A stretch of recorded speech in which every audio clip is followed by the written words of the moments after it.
This is the shit I'm talking about. I'm gonna be kind to Sabrina because she won the bitch twice, and then she almost beat Steph Curry. I also think Kayla McBride already did it, so that makes sense to me. But of course, Caitlin Clark's not participating. I wouldn't expect anything different. Caitlin was supposed to do it last year, but she got injured. The reason All-Star games work, or used to work, is because of star power. You need these people in your contest. It's that fucking simple. You know what I think it is? I just think players nowadays are too afraid to be embarrassed. Everybody too cool. It's very possible that she might go out there and shoot the same percentage she's been shooting all year. It's possible. So it might be fear. But I've always said the same thing about the NBA in the dunk contest. You have to make the big name guys even want to compete. You got to pay them handsomely. And look, I know some of y'all are going to be like, well, I don't want to see you in the contest no fucking way. That's a lie. And you know why that's a lie? Because people hate watch things. If Caitlin was in the contest, you would watch to see her fail. You would. People hate watch shit all the time. Do I think she'd win? I don't know. She's never going to do it. Here's the thing. I think Marina's going to win, but I wouldn't be surprised if AZ Fudd wins. I kind of want to see AZ Fudd win. I think she's going to shock a lot of people. She can shoot. Ryan Howard also has a chance. It just depends on what Ryan Howard shows up. If she cares, she might win. Two significant developments landed simultaneously this week that need to be examined together because placing them side by side reveals something important about where Caitlin Clark's relationship with the WNBA's institutional apparatus currently stands and what the combination means for the direction of everything surrounding this situation going forward. The first development: Clark declined an invitation to participate in the All-Star three-point contest. She was reportedly invited alongside Sabrina Ionescu and Kayla McBride, and all three declined. The WNBA announced 6 participants for the Friday contest, none of whom are from the Indiana Fever, despite the fact that Clark, Sophie Cunningham, and Kelsey Mitchell are all shooting at exceptional rates from three-point range at this stage of the season. The second development: the July 18th game between the New York Liberty and the Indiana Fever on CBS has been confirmed as the second most watched WNBA game since the year 2000. The broadcast averaged 2.579 million viewers and peaked at 3 million. CBS now holds the top 2 most watched WNBA games on any network during this entire current season. Both of those games involved Caitlin Clark. Let that combination of facts register in its full context before anything else is addressed. She is declining All-Star Weekend participation while simultaneously delivering television ratings that no other player in this league produces at any level remotely approaching what those specific numbers represent. She is stepping back from league promotional opportunities at the exact moment the data is proving, in irrefutable and historically significant numerical terms, that she is the singular commercial engine driving this sport's broadcast success across every major network that carries WNBA content: Amazon, USA Network, CBS. Caitlin Clark holds the highest-rated WNBA broadcast of this season on all 3 platforms, not the highest-rated game from a particular market or a specific broadcast time slot. The highest-rated game on every single network broadcasting this league. One player, every network, every one. And she declined the three-point contest.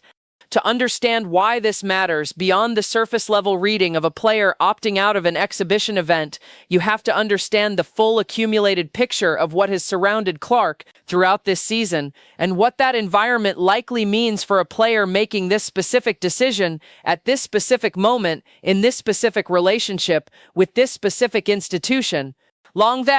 This season has produced documented physical incidents on the court that generated formal congressional attention, sustained international media coverage, and the direct public intervention of the NBA commissioner.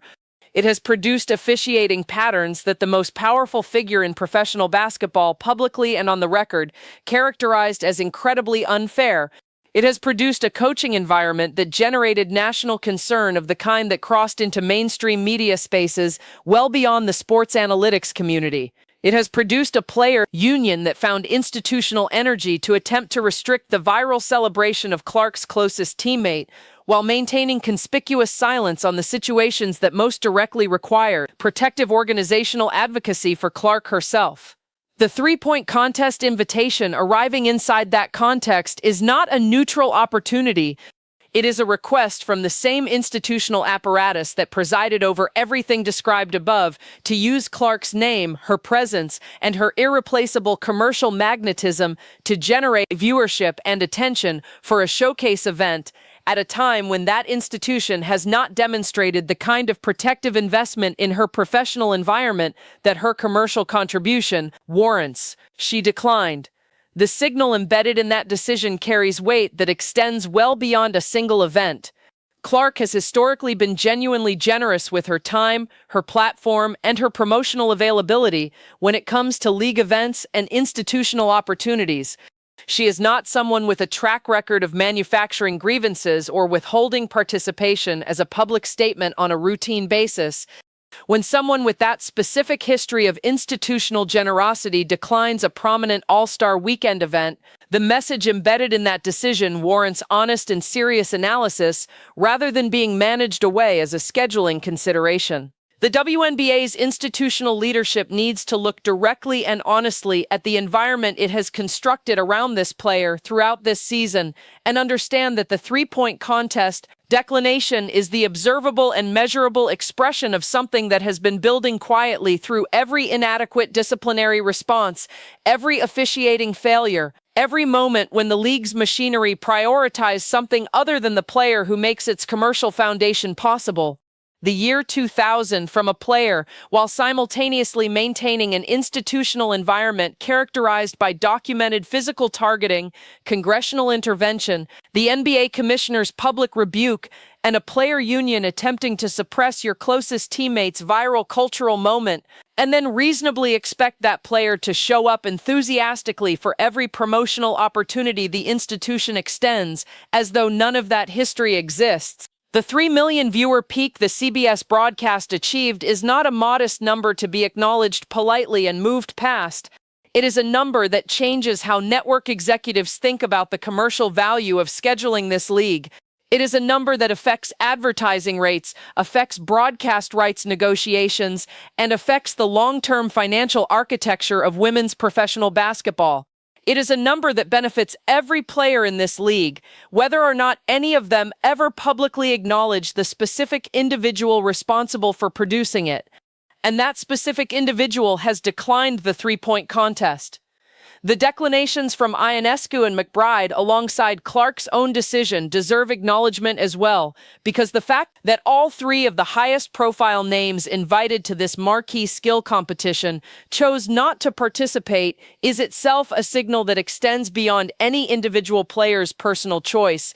When the three most prominent invitees to your All-Star Showcase skill event all independently decline, the institutional questions that raises are not answered by pointing to the 6 participants who accepted. The context of who was invited and who said no will not be invisible to anyone paying honest attention to the larger dynamics of this situation and what they reveal about the relationship between this league's most prominent players and the institutional environment surrounding its marquee events. Now let us return to the CBS viewership data because these numbers deserve more than a passing acknowledgement. They deserve examination in the full context of what they communicate about this league's actual commercial reality. 2.579 million average viewers, a peak of 3 million for a WNBA regular season game. Those numbers are not historically normal for this league. They are the product of a specific and documented commercial phenomenon that arrived with Clark's entry into professional basketball and that has transformed the broadcast value of WNBA content in ways that the game's own institutional leadership has not consistently demonstrated it fully understands or appropriately values. CBS's top 2 most watched WNBA games of this season both involve Clark. That is not a statistical coincidence requiring elaborate analytical framework to interpret. It is the clearest possible expression of what drives broadcast interest in this league at its highest levels. And it creates a direct and genuinely uncomfortable question for the institutional apparatus that has simultaneously produced the environment Clark has been navigating.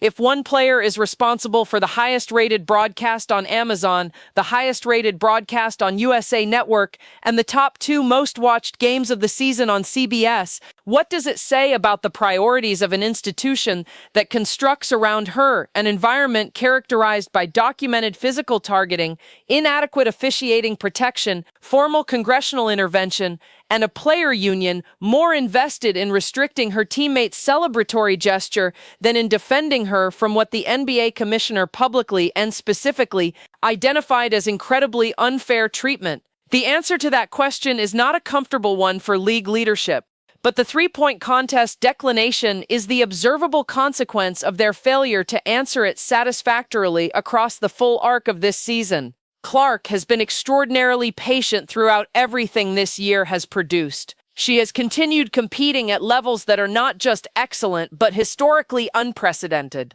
She produced the first 40-point, 10-assist game in WNBA history. She became the fastest player in league history to reach 200 career three-pointers. She delivered these performances while managing an active back injury, operating under a minutes restriction, and absorbing the kind of accumulated institutional friction that would have broken the competitive resolve of most professional athletes considerably earlier in the process. She has shown up for games, for practices, for media availabilities, and for every competitive obligation with a consistency that reflects genuine love for basketball itself, rather than comfort in a supportive institutional environment. She has taken responsibility publicly for outcomes that were not entirely her responsibility. She has conducted herself at the podium with professional restraint that most observers, even those paying close attention, recognize as requiring real and sustained personal discipline given the circumstances she has been navigating. She has declined the three-point contest.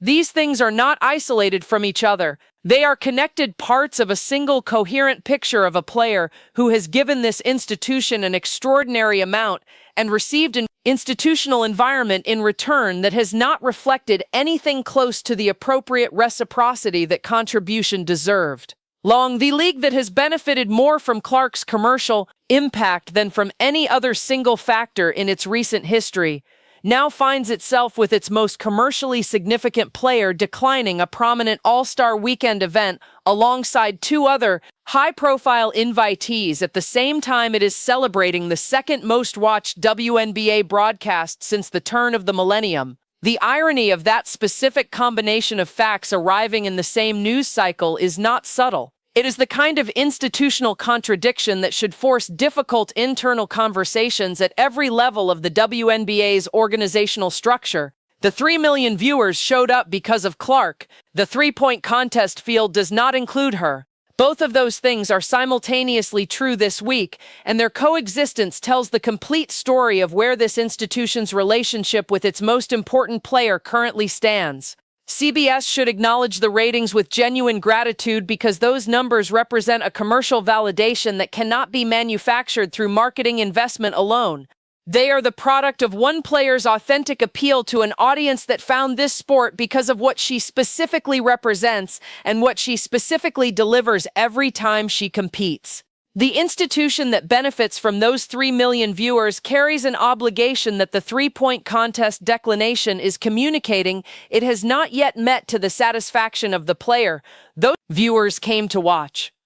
The numbers do not misrepresent what has happened. The viewership data is clear. The declination is clear. The connection between the institutional environment of this season and the decision Clark made about All-Star Weekend participation is not a stretch of analytical imagination. It is the logical and observable result of an institution failing to appropriately honor, protect, and invest in the player who is delivering results that no one else in the history of this league has ever delivered. 3 million viewers peaked on CBS. 0 Indiana Fever players in the three-point contest field. Both facts exist this week. Both of them tell the same story. And the institution that produced the second fact while celebrating the first needs to understand with complete clarity that those two things are not unrelated developments that happen to coincide on the same calendar. And the cause deserves to be addressed with the same seriousness that the league attaches to the commercial effects it is currently celebrating.